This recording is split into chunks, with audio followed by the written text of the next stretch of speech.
নমস্কার, অভিষেক টক ইউটিউব চ্যানেলে সকলকে স্বাগত জানাই। আজ আমরা আলোচনা করব ষষ্ঠ শ্রেণীর বাংলা থেকে রাজকিশোর পট্টনায়কের লেখা ফাঁকি গল্পের হাতে কলমে প্রশ্ন উত্তর নিয়ে। তো চলো ভিডিওটি শুরু করা যাক। দেখো, প্রথম প্রশ্নে আছে রাজকিশোর পট্টনায়ক কোন ভাষার লেখক? উত্তর হবে উড়িয়া ভাষার লেখক। একের দাগে দুয়ের প্রশ্ন, তার লেখা দুটি গল্পের বইয়ের নাম লেখো। উত্তর হবে তার লেখা দুটি গল্পের বইয়ের নাম ঝরাঘর এবং পথর ঢিমা। 2 নম্বর আছে, দেখো সন্ধি বিচ্ছেদ করো। প্রথমে আছে সন্দেহ, সন্দেহ থেকে সন্ধি বিচ্ছেদ হবে সমযুক্ত দেহ। এরপর আছে আষ্টেক, আষ্টেক থেকে সন্ধি বিচ্ছেদ হবে অষ্টযুক্ত এক। এরপর আছে প্রত্যেক, প্রত্যেক থেকে সন্ধি বিচ্ছেদ হবে প্রতিযুক্ত এক। সম্পূর্ণ থেকে হবে সমযুক্ত পূর্ণ। নিরপরাধ থেকে হবে নিযুক্ত অপরাধ। দুর্বল থেকে হবে দুযুক্ত বল। 3 নম্বর আছে, দেখো প্রতিশব্দ লিখে তা দিয়ে বাক্য রচনা করো। তো প্রথমে আছে বাড়ি, বাড়ির প্রতিশব্দ হবে গৃহ। নববর্ষের দিনেই রবিবাবু গৃহপ্রবেশ করলেন। এরপর আছে ছেলে, ছেলের প্রতিশব্দ হবে পুত্র। রাজা দশরথের জ্যেষ্ঠ পুত্র ছিলেন শ্রীরামচন্দ্র। এরপর আছে রাস্তা, রাস্তার প্রতিশব্দ হচ্ছে পথ। কলকাতা থেকে মুম্বাই বিমানে প্রায় 3 ঘন্টার পথ। এরপর আছে পাথর, পাথরের প্রতিশব্দ হচ্ছে পাষাণ। স্বামী গৌতম ঋষির অভিশাপে অহল্যা পাষাণ হয়েছিলেন। গাছ, গাছের প্রতিশব্দ হচ্ছে বৃক্ষ। বোটানিক্যাল গার্ডেনে প্রকাণ্ড একটা বটবৃক্ষ আছে। এরপর আছে দেখো বন্ধু, বন্ধুর প্রতিশব্দ হচ্ছে মিত্র। বানরদের রাজা সুগ্রীব ছিলেন শ্রীরামচন্দ্রের পরম মিত্র। এরপর আছে নদী, নদীর প্রতিশব্দ হচ্ছে স্রোতস্বিনী। গোমুখ থেকে গঙ্গা প্রবল স্রোতস্বিনী হয়ে নিত্য বয়ে চলেছে। 4 প্রশ্ন আছে, দেখো নিচের বাক্যগুলি থেকে সমাপিকা ও অসমাপিকা ক্রিয়া বেছে নিয়ে লেখো। তো প্রথমে আছে 4 দাগে 1-এর এটুকু জমি খালি রাখা যাক। এখানে রাখা হচ্ছে অসমাপিকা ক্রিয়া এবং যাক হচ্ছে সমাপিকা ক্রিয়া। 4 দাগে 2-এর প্রশ্ন, আগে গাছ লাগাবো, লাগাবো হচ্ছে সমাপিকা ক্রিয়া।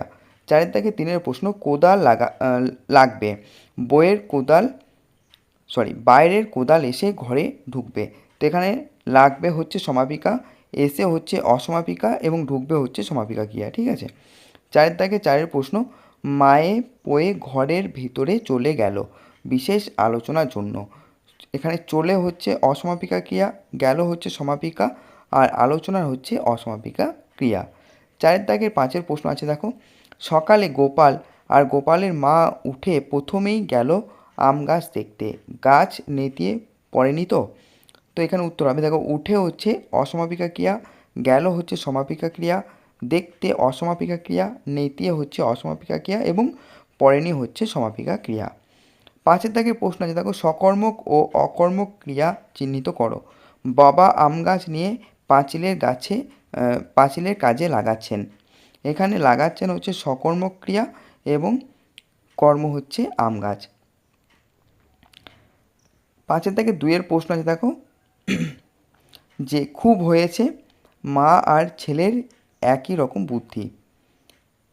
এখানে হয়েছে হচ্ছে সকর্মক ক্রিয়া আর কর্ম হচ্ছে বুদ্ধি।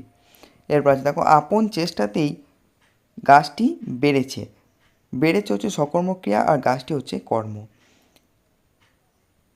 5-এর দাগে 4-এর প্রশ্ন, জল দেওয়া হলো। এখানে দেওয়া হলো হচ্ছে সকর্মক ক্রিয়া আর কর্ম হচ্ছে জল। 6-এর দাগের প্রশ্ন আছে, দেখো গল্প থেকে বেছে নিয়ে 5টি অনুসর্গ লেখো, সেই অনুসর্গগুলি যোগে স্বাধীন বাক্য রচনা করো।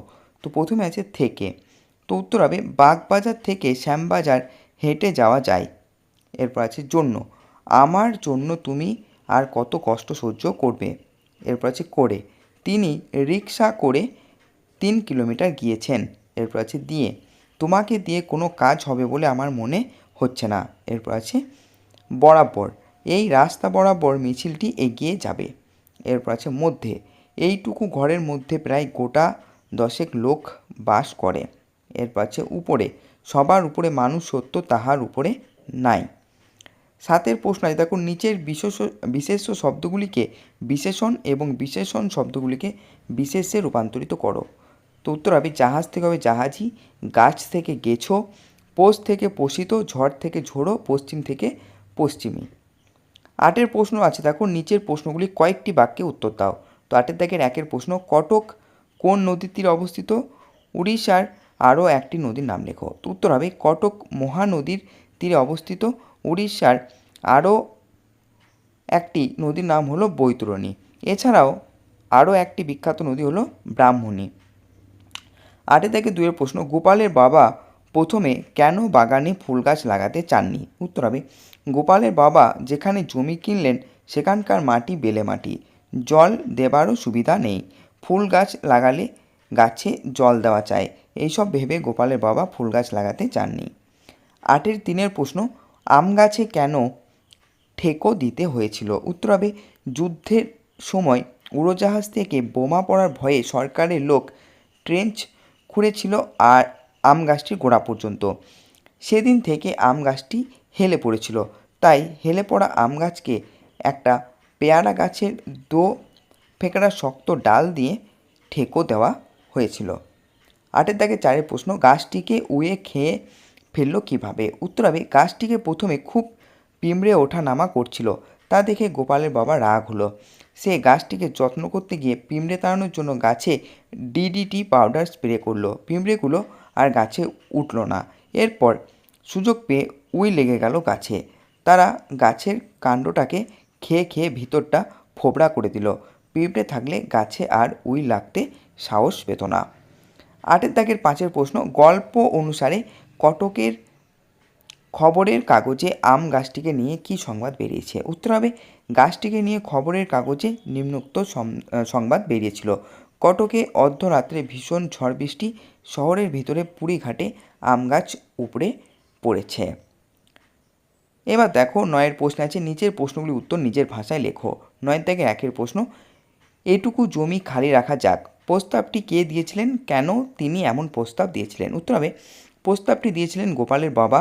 ওইটুকু জমিতে গাছপালা কিছু লাগানোর জন্য তিনি এমন প্রস্তাব দিয়েছিলেন, কারণ তিনি বুঝেছিলেন তার কেনা নতুন জমিটির অবস্থান স্থানীয় কাঠজোড়ি নদীটির প্রায় পাশেই। সুতরাং নদীর ধারে গরম বাতাস এদিকে ধেয়ে এলে গাছ তার সবুজ পাতার বুক দিয়ে ঠেকাতে পারবে। নদীর দিক থেকে ছুটে আসা গরম বালির ছাপটাও আপন দেহ দিয়ে আম গাছটি আটকাতে পারবে। 9-2 প্রশ্ন, গোপাল মুখ তুলে সন্দিগ্ধভাবে বাবার মুখের দিকে তাকালো, তার এই সন্দেহের কারণ কি? উত্তর হবে, গোপালের বাবার ইচ্ছে ছিল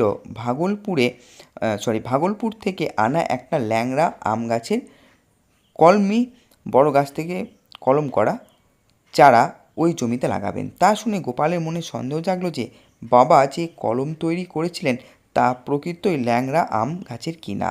তাছাড়া আম গাছ ওইটুকু মাটিতে ভালো হবে কিনা ইত্যাদি নিয়েও দুর্ভাবনাও ছিল। 9-3 প্রশ্ন, তুই করবি বাগান?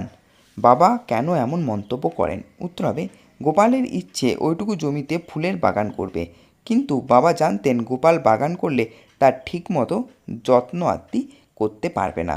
ফুলের বাগান করতে গেলে তাতে মালির মতো নিয়মিত জল দিতে হবে, জমিতে আগাছা পরিষ্কার করে নিড়ানি দিতে হবে। গোপাল এসব কাজ নিয়মিত করতে পারবে না, কারণ গোপাল এই বয়স পর্যন্ত নিজের হাতে জল তুলে চানটুকু করতে পারে না। 9-4 প্রশ্ন, গাছটাকে আর 2 হাত ভিতরে লাগালে কত ভালো হতো? কোন গাছ, কেন বক্তার এমন মনে হয়েছে? উত্তর হবে, গোপালের বাবার ভাগলপুর থেকে আনানো ল্যাংড়া আমের কলমি চারার কথা বলা হয়েছে। গাছটি পাঁচিলের ধারে বাবা লাগাতে চেয়েছিলেন। গোপাল প্রথমে আপত্তি করেছিল, কারণ সে স্পষ্ট বলেছিল পাঁচিলের ধারে গাছটি লাগালে বড় হয়ে গাছের ডালপালা পাঁচিল ডিঙে বাইরে চলে যাবে, রাস্তার ছেলেরা উৎপাত করবে, গাছের জন্য কোদল লাগবে, বাইরে কোদল এসে ঘরে ঢুকবে। এরপর সামান্য বাকবিতণ্ডা করে গোপালের বাবা যখন গোপাল ও তার মায়ের ইচ্ছাকে প্রাধান্য দিতে গাছটাকে পাঁচিল থেকে 2 হাত ভিতরের দিকে সরিয়ে লাগালেন, তখনও গোপালের মনে সন্দেহ ছিল যে বড় হয়ে গাছটা ডালপালা পাঁচিল ডিঙিয়ে বাইরে চলে যেতে পারে। এরপরে প্রশ্ন আছে দেখো 9-5, আম গাছটি কীভাবে গোপালবাবুর বাড়ির নিশানা হয়ে উঠেছিল?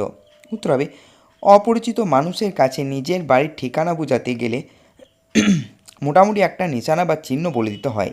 সেই চিহ্ন খোঁজ করে আগন্তুক ব্যক্তি সহজে বাড়িটিতে পৌঁছে যেতে পারেন। গোপালবাবুর বাড়িটি কোথায় তা বোঝাতে গেলে বলতে হবে, কাঠজোড়ি নদীর ধার বরাবর পুরীঘাট পুলিশের বাড়ির পশ্চিমে যেখানে পাঁচিলের মধ্যে আম গাছ দেখা যায় সেখানে তার বাড়ি। গোপালবাবু এভাবে গাছটিকে নিশানা করে তার বাড়ির পরিচিত জনের কাছে বলতেন। 9 থেকে 6 প্রশ্ন, গাছটি কিভাবে তাদের সাহায্য করেছিল বুঝিয়ে লেখো। উত্তর হবে, আম গাছটি নদীর ধারে গরম বাতাস তার সবুজ পাতার বুক দিয়ে ঠেকিয়েছিল। কাঠচুরি নদীর দিক থেকে ছুটে আসা গরম বালির ঝাপটা আপন দেহ দিয়ে আটকে ছিল। আম গাছটি তার ছায়ায় তলায় গোপালবাবুর বন্ধুদের বসিয়ে যত খুশি বই লিখতে সাহায্য করেছিল। গাছটি প্রতি বছর কম বেশি অমূল্য আম দিয়েও বাড়ির সকলকে খুশি করেছিল। পূজা পার্বণে ঘরের বাইরে সকলকে আম পাতা দিয়ে সাহায্য করেছিল। 9 থেকে 7 প্রশ্ন, আম গাছটিকে ঘিরে বাড়ির সকলের অনুভূতির প্রকাশ গল্পে কিভাবে লক্ষ্য করা যায়। উত্তর হবে, আম গাছটি গোপালবাবুর বাবার কাছে প্রায় পুত্রের মতো, কারণ তিনি শখ করে গাছটিকে এনে তার নতুন কেনা জমিতে লাগিয়েছেন। গোপালবাবু ও তার মা প্রথম প্রথম আম গাছটি প্রকৃতই ল্যাংড়া আম কিনা তা নিয়ে খুব সন্দিগ্ধ ছিলেন। তারপর গাছটিতে যখন আম ফলল তা তাদের প্রত্যেকের কাছে খুব মূল্যবান মনে হলো। গোপালবাবু এবার গাছটির প্রতি স্নেহপরবশ হয়ে পড়লেন।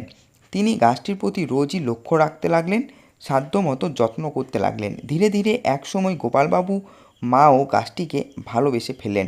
তাই গাছটি উপড়ে পড়ে যেতে দুঃখ করে ছেলেকে বলেছিলেন, কিরে গোপাল, ওষুধ দিয়ে পিঁপড়ে মারছিলি না, এত বড় গাছটিকে উয়ে খেয়ে গেল।